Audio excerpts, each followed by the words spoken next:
आज हम पढ़ाएंगे उत्तर वैदिक काल। महाभारत का नाम सुने हैं, उसी में हुआ था। रामायण का काल सुने थे, उसी में हुआ था।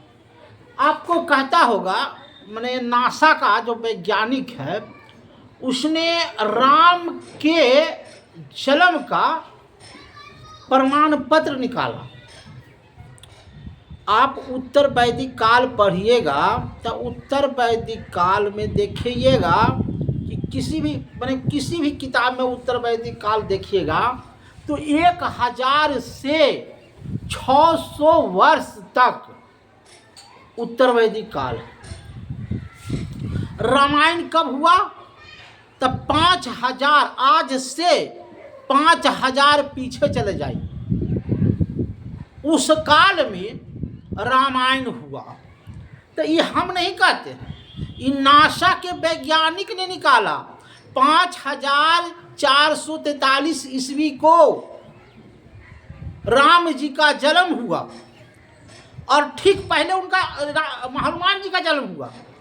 5462 के 11 बजे दिन में हनुमान जी का जन्म हुआ और राम जी का जन्म 5443 ईस्वी में, माने 10 साल के फर्क में राम जी छोटा है हनुमान जी से।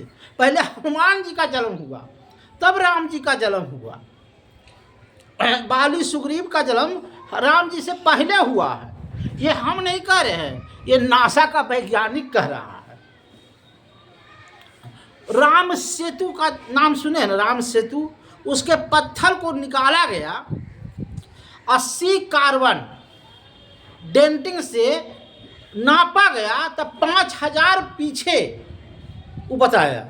माने आज से 5000 पीछे का ये पत्थर है।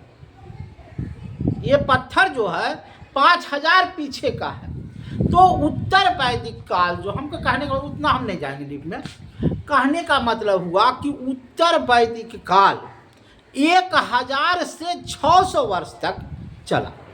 इस काल में राजा प्रधान होता था, माने इस गांव का या इस देश का राजा प्रधान होता था, मंत्री रहता था, उपमंत्री रहता था, सेना रहती थी और वंशानुगत परंपरा था। वंशानुगत मैंने समझते हैं, राजा के मरने के बाद उसका बेटा राजा बनेगा। राजा के मरने के बाद उसका इधर झूलता डुलता ऐसा देगा। राजा के मरने के बाद राजा का बेटा वंशानुक्रमित था। इसे बनिया का बेटा बनिया बनेगा, किसान का बेटा किसान बनेगा, छत्री का बेटा छत्री बनेगा, उसी तरह से राजा का बेटा राजा बनेगा। वैसी परंपरा उत्तर वैदिक काल में थी। इस काल में 3 गो विख्यात हुआ, सामवेद, यजुर्वेद और अर्थवेद। माने जादू टोना भी इसमें प्रधान था। जैसे रावण क्या था, ऐसे ऐसे किया, ऐसे अग्नि खोल दिया, तो जादू से करता था। तो अर्थवेद भी प्रधान था। तो इसमें यज्ञ का प्रधानता था, है न?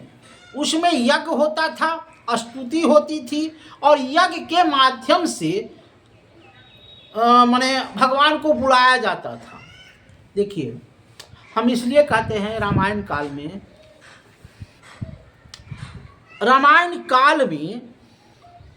राम जी का जन्म यज्ञ से हुआ है। कौशल्या को खीर खिलाया गया, यज्ञ से जन्मा। हनुमान जी का जन्म किससे हुआ है? पवित्र नदी के स्नान करने से हुआ है। लव कुश का जन्म किससे हुआ? कुश से हुआ। कहने का मतलब हुआ कि उस समय ऐसी शक्ति थी, लोगों के पास ऐसा शक्ति था जो माने अब तो जैसे बच्चा जन्मता है 2 के मिलन से ना, उस समय माने तप के द्वारा बच्चा जन्म माने अथी रहता। हम कैसे अवहेलना नहीं करते हैं। जैसे कुश ऋषि मुनि थे, कुश को उसमें जान डाल दिए तो कुश पैदा हो गया। तो है न, सुना जाता है कि राम जी वो अथी खीर से पैदा हो गए, मैंने माता कौशल्या को खीर खिलाया गया, पैदा हो गए। तो कहने का मतलब हुआ कि उस समय बच्चा जन्म लेता था दैविक शक्ति से। अब तो कलयुग है, तो इस समय तो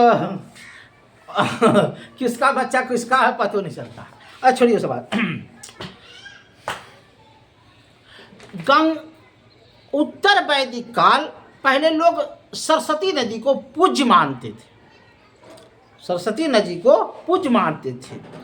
और माने ऐसा प्रथा था कि जैसे वर्षा नहीं होती थी तो राजा हल चलाता था, तो हल को बोलते थे सिरा। और हल का जो नुकीला पदार्थ होता था, जो लोहा का आविष्कार हो चुका था, तो लोखीला पदार्थ को बोलते थे सीता। समझते जाइए।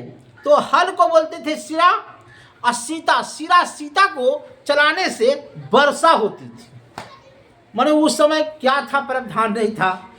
माने उत्तर वैदिक काल में ऐसा लिखा गया है कि राजा जब हल चलाता था तो वहाँ वर्षा खूब होती थी।